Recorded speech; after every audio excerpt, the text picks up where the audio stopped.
First City Focus is supported in part by Duke Energy, powering the lives of its customers and communities. Online at duke-energy.com.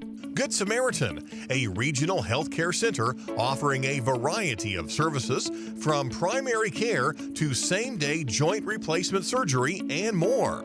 Good Samaritan online at gshvin.org. Colonial Assisted Living. Colonial is an assisted living residence, promoting independence and dignity for each resident while providing the necessary assistance for daily living. Colonial Assisted Living, 1622 South Hart Street Road in Vincennes, 812-895-1504. And by WVUT viewers like you. Thank you.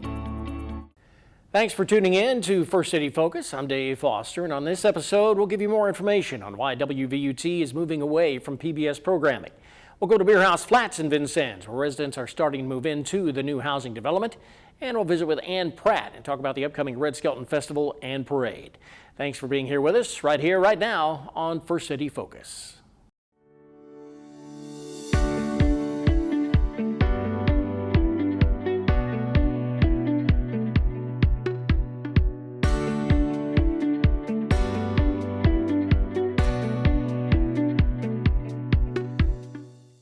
If you're a regular viewer of WVUT TV, by now you've likely learned that the station is ending its affiliation with PBS. The discussion surrounding that decision began following state and federal budget cuts affecting public broadcasting as well as colleges and universities. It was not a decision that was made lightly, and we know many viewers have questions about why it happened and what comes next. Joining us today to talk about the decision and the future of WVUT is Interim Director of Operations and General Manager of WVUT TV and WVUB FM Radio, Kevin Watson. Thanks for being here with us. Thank you for giving me the opportunity, Dave. So as we get started here, let's just go back as far as you need to and kind of walk us through the steps of the events that led up to the decision. So this really started over a year ago, last spring, March into April, as we got into the end of the budget cycle with the state legislature. And because of shortfalls in the revenue projections, they had to make some cuts, which affected both the university itself, Vincennes University, as well as public stations across not just us, but all of the public stations that were funded through the education department with the state of Indiana. And it went from about a $4 million budget to zero as they made those cuts. So that was the initial hurdle. And then subsequent to that, in not too long a time, the decision was made for the rescission in Congress, which cut the funding from the Corporation for Public Broadcasting. Right. And so before I go any further with the funding issue and how we got to where we are, I do want to say thank you and recognize Nicole Carey, who was the previous General Manager and Director of Operations, for her stewardship, and also those that preceded both of us in how they handled the funds that we got from the Corporation for Public Broadcasting and the state of Indiana. Many years ago, predating, I'm sure, both of us, someone made a decision. Those were 2-year grants. And so we would spend the money out in the second year of that grant cycle. So even though the money was ended at that time last year, we didn't get an additional grant, we still had funding for another year that we had in the bank, essentially, that we could use. So we were in a much better position than some stations because we were able to do some more forward planning without being so much under the gun. Now, the way that impacted the decision about PBS, that was a little bit slower moving because we had to determine where we were at. So when I took this position in early August as the interim director and general manager, one of the first things I had to do was kind of evaluate where we were at and look for other funding sources. One of those was through the public media company, who had worked with a lot of large philanthropic organizations to put a pool of about $50 to $60 million together. Their ultimate goal is about $100 million. And they wanted to get that into the hands of stations by the end of the calendar year, 2025, if possible. So we applied for both the radio station, WVUB, and the TV station, WVUT.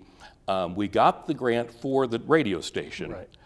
In part because of the good job we had done fiscally in having money on hand, we did not show enough need, in their opinion, to get the grant for television. Okay. Once that happened, and that was paid out at the end of November into December, once we knew that wasn't going to happen, I knew that we had to start really looking seriously at whether we could continue with PBS. Right, because it is expensive to carry their programming. It is. Now, after the rescission, PBS did make some cuts to the membership dues for all stations, regardless of size. We are considered a small station in a rural area, and so we probably got the most generous price breaks. But even at that, it was just shy of $200,000 that we paid out over this past fiscal year, including just some last month to wrap up our membership with PBS. Yeah. So what does a PBS affiliation require from a station? Well, the membership fee, of course, and then there is also a percentage of carriage, meaning the number of programs we carry from the network, and they want us to carry a certain percentage of those as must carry, partly because they do national underwriting for those programs, and they want to make sure that those underwriters are getting as much coverage as possible across the country. So that limited somewhat some of our local programming options. And we chose to carry a significant amount of PBS programming at a little bit above what we would have had to have. Yeah. So what part did the university play as a whole in this decision? So I want to thank Dean Dr. Cynthia Regal. She is the dean of the college that we are affiliated with, Social Sciences, Performing Arts, and Communication. Mm-hmm. Throughout this, she has been very helpful. Obviously, she's interested in the academic side of things, how our interfacing with students continues, and how that is impacted by what we do or don't do with the broadcast stations, and specifically WVUT, as we're looking at now. And then the university was very supportive as well. But again, I want to reiterate, they were also dealing with an unexpected shortfall because of cuts that were made at the state level and also at the federal level. And so at the same time we were trying to determine alternate funding sources and what we could and couldn't do, they were also having to do some of that same work across the university system. Okay. So once that decision was made, so if we're not going to have PBS, what kind of programming are we going to have? Well, before we do that, let me just step back because I want to make sure people understand why we made the decision when we did. Right. PBS requires a 6-month, if you're not going to be an affiliate, if you're going to no longer be a member station, they ask you to have a 6-month window before that. Our time with PBS, our current agreement ends on June 30th of 2026. Mm-hmm. That meant that decision had to be made in January. Yeah. I was hopeful that maybe we would find some additional funding and do some other things, but we had to at least tentatively tell them what our decision was going to be so they could plan accordingly, because we aren't the only station in the country that's doing this, and they have to figure the membership dues, and that's part of their revenue, and so to be fair to them. So we had to make this decision relatively early in the year, in the calendar year, so that we could make sure that they were covered, and we also had a plan of where we were going forward. We did have the option, if we had been able to somehow come up with some money that we weren't planning on, we could have adjusted that, but it became very clear by April that that wasn't going to happen, and this was the way forward. Okay. So your question is, then what do we do next? Yes. And we've looked at that a lot over the last few months, but one of the things we want to do is focus more on the local community, and I'll talk a little bit more about that in a minute. But the other thing is I want people to understand and be confident that we are going to have quality programming on the air as we have. It won't be PBS programming because we're no longer able to carry that because we will not be affiliated with them, and we legally can't. But we will have programming from NETA, which is the National Educational Telecommunications Association. In fact, some of the programming they produce is seen on PBS. There's also the American Public Television, and several others that are out there that have sources of public television and educational television that we're going to be using to help cover those hours, as well as some of our local programming. Okay.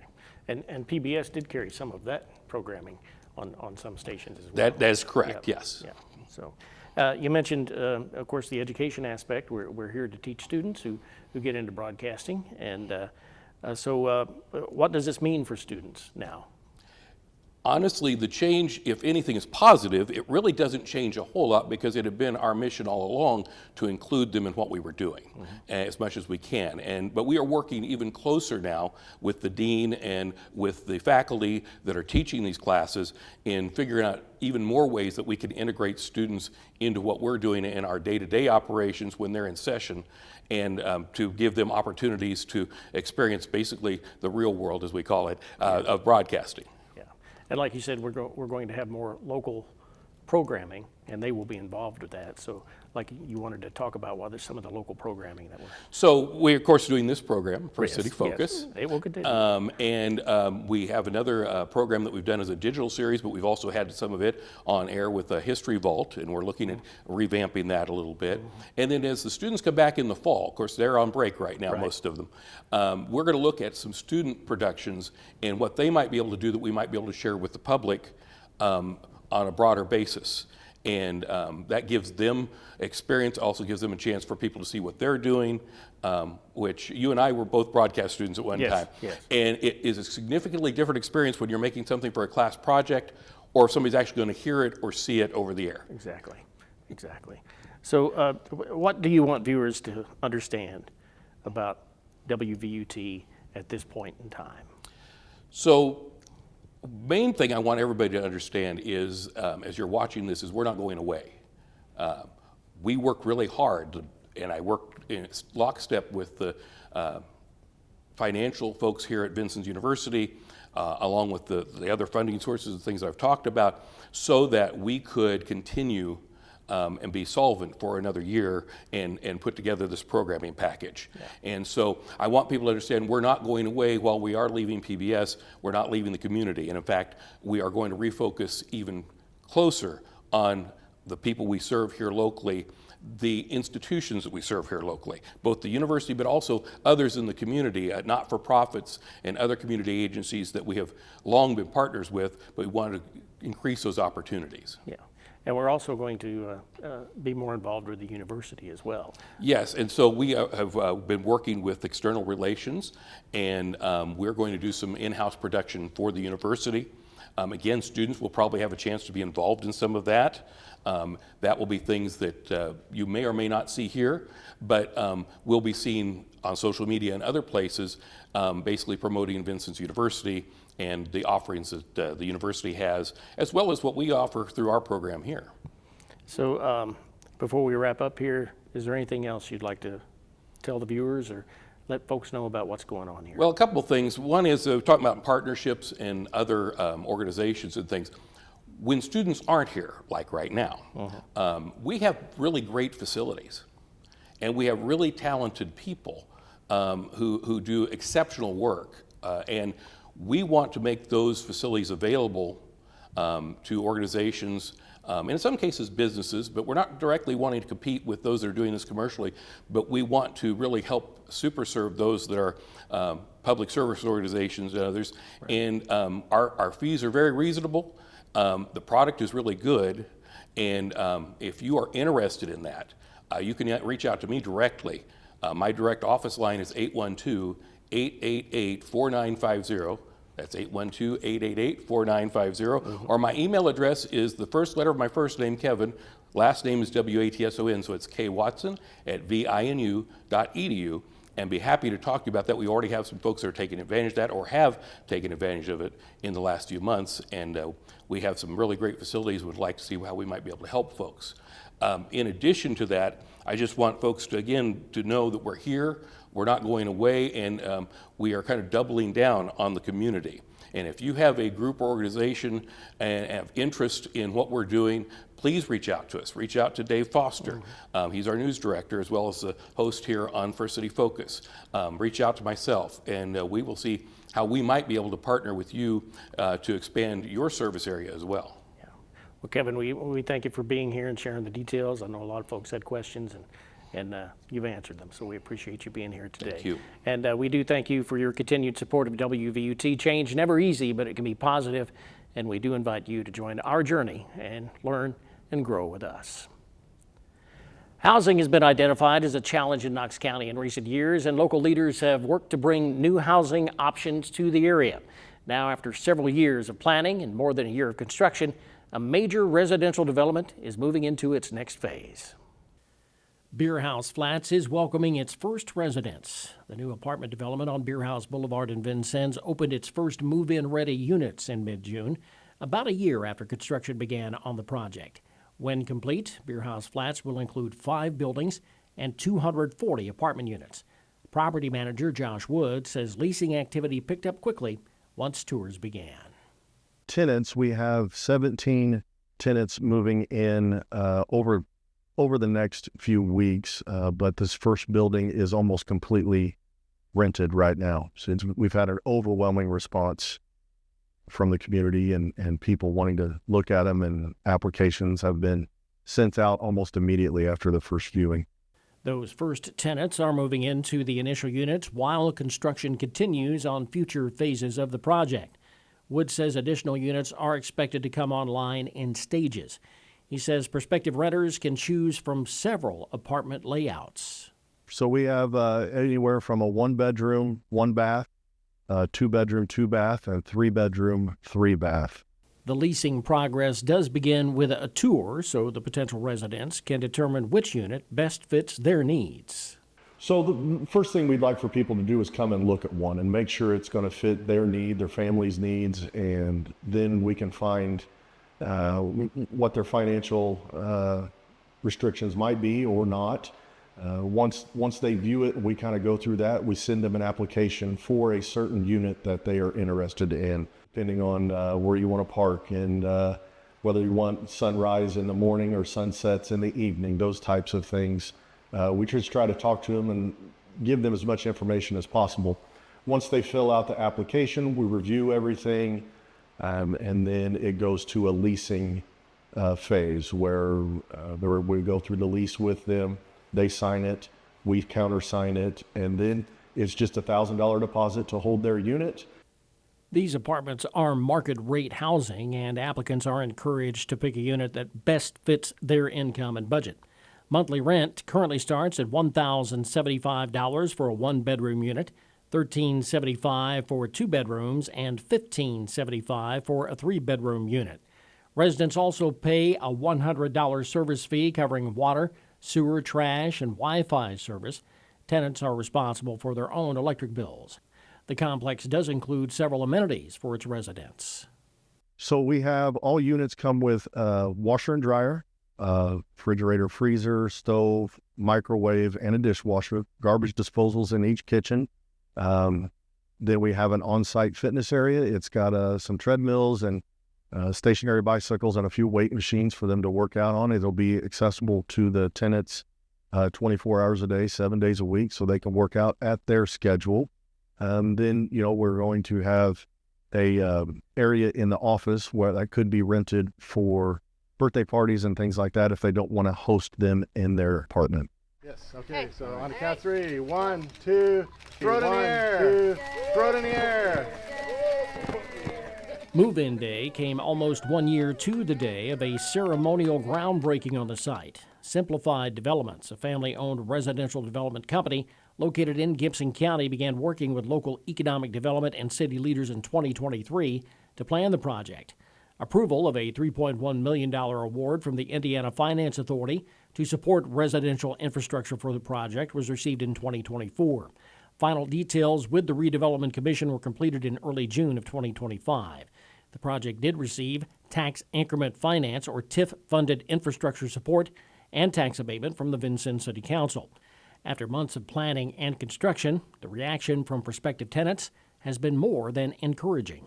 Every time someone sees we show an apartment to someone, all I hear is, wow, Vincennes really needed this. And so that's what we're most proud of, is we are putting up front a quality product at what we feel is a fair market value price in a safe space in a flourishing side of Vincennes. There is a lot of amenities here in the surrounding area that people can shop at, dine at, and still be close enough to visit the local community in downtown Vincennes. This complex is being touted as a major part of increasing population and workforce in the area and alleviating the housing shortage that communities have been facing. Knox County, Indiana Economic Development CEO Chris Paff told First City Focus that the opening of this facility provides another option for professionals and families considering a move to Vincennes and Knox County. It's one of the features being utilized by KCIED's Make My Move initiative, which is a talent attraction program offering out-of-state remote workers $5,000 in relocation assistance, along with some local perks like 6 months of free co-working at the Pantheon co-working space downtown, a free YMCA membership, and local event access. As work does continue on the remaining buildings at Bierhaus Flats, the finished development is being designed with both residents and the surrounding community in mind. If you have questions or would like more information about Bierhaus Flats, their phone number is 812-291-9119. As the big America 250 4th of July celebrations happen in the area, there is another special day coming up in July related to Vincennes history. That's the birthday of First City native Red Skelton. The Red Skelton Festival and Parade is set for July 17th and 18th. And here with more on that and everything Red Skelton is Executive Director of the Red Skelton Museum of American Comedy, Ann Pratt.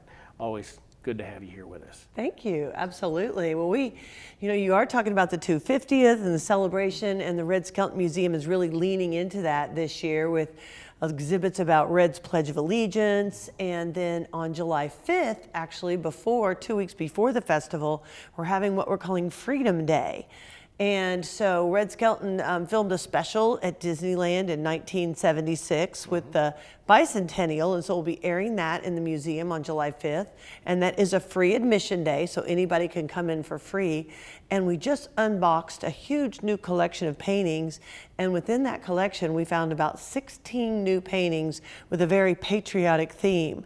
So we're working on getting those framed right now, and those will be on display for the very first time on Freedom Day, July 5th. So make it part of your weekend to stop by the Red Skelton Museum then. Wow, so his patriotism really does fit into... It really does shine through, and it really is special to us to be able to showcase so many aspects of our collection that do showcase his patriotism during this special year. Yeah. So tell us about the festival in 2026. So the festival is on July 17th and 18th this year, and Red Skelton's birthday is July 18th. We always do it the third weekend in July, and this year it just happens to fall exactly on his birthday. But we kick it off on Friday afternoon on the 17th, and we'll have talks about Red's Pledge of Allegiance. We're going to have some jazz on the grass, and one new event I'm super excited about is called A Night at the Museum. And this is very limited ticket offerings. There's only 60 tickets sold for this, so we're already probably halfway sold on this. But the exhibits in the museum will sort of come to life, and actors portraying peoples from Red's past will tell different stories about Red Skelton's life through his childhood and his career, with kind of a surprise at the end of the event. So it's really new and neat for us, and I'm really grateful to Janice Barniak at the Visitors Bureau for helping us put this special event together. All right. And then on Saturday, it's kind of what you would consider our typical festival day. We do, of course, have the 21st annual Shrine and Clown Parade stepping off at 11 a.m. at Main Street. And then we'll be following that with a talk called Holy Clown Prince, dinner with Mrs. Skelton that evening, some Red Skelton tours around town on a minibus, and then the tribute show with Brian Hoffman, the Red Skelton tribute show Remembering Red. And a special treat out of Ohio, we have the Judith Lind Band Organ, which will be playing circus music out on the circle during the day. So lots of fun things. You don't want to miss it. Very family friendly and lots of opportunities. So make sure you stop by our website, redskeltonmuseum.org. I know I talk fast. So go to that website and you can get all your tickets and see all the events listed out. And we thank you for being here with us. What year festival is this? This is the 21st. Okay. 21st. We started in 2006, so 21st festival. And Red would have been how old?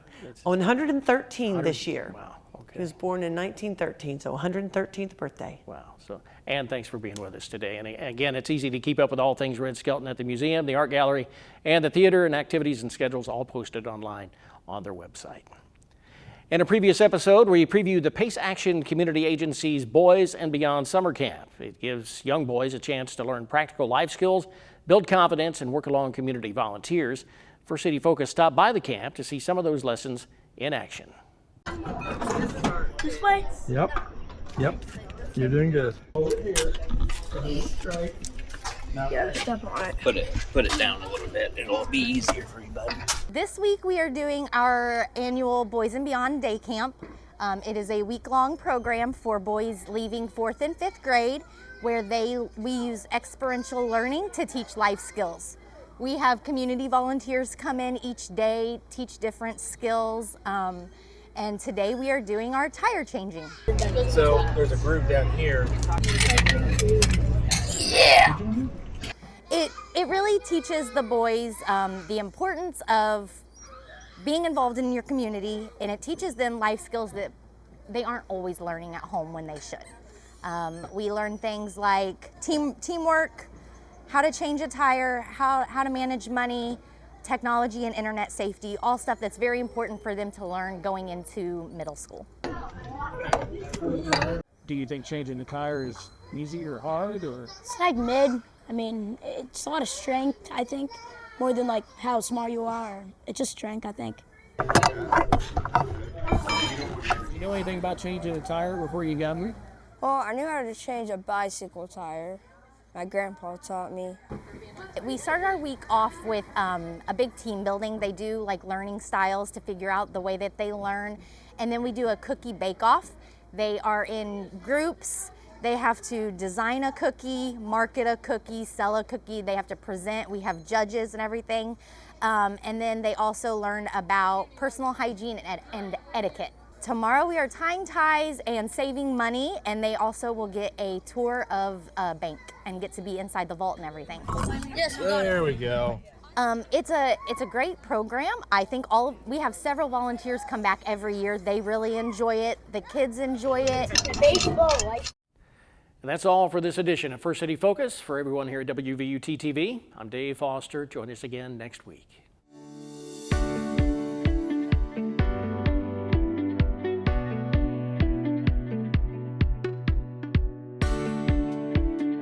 First City Focus is supported in part by Duke Energy, powering the lives of its customers and communities. Online at duke-energy.com. Good Samaritan, a regional healthcare center offering a variety of services from primary care to same-day joint replacement surgery and more. Good Samaritan online at gshvin.org. Colonial Assisted Living. Colonial is an assisted living residence, promoting independence and dignity for each resident while providing the necessary assistance for daily living. Colonial Assisted Living, 1622 South Hart Street Road in Vincennes, 812-895-1504. And by WVUT viewers like you. Thank you.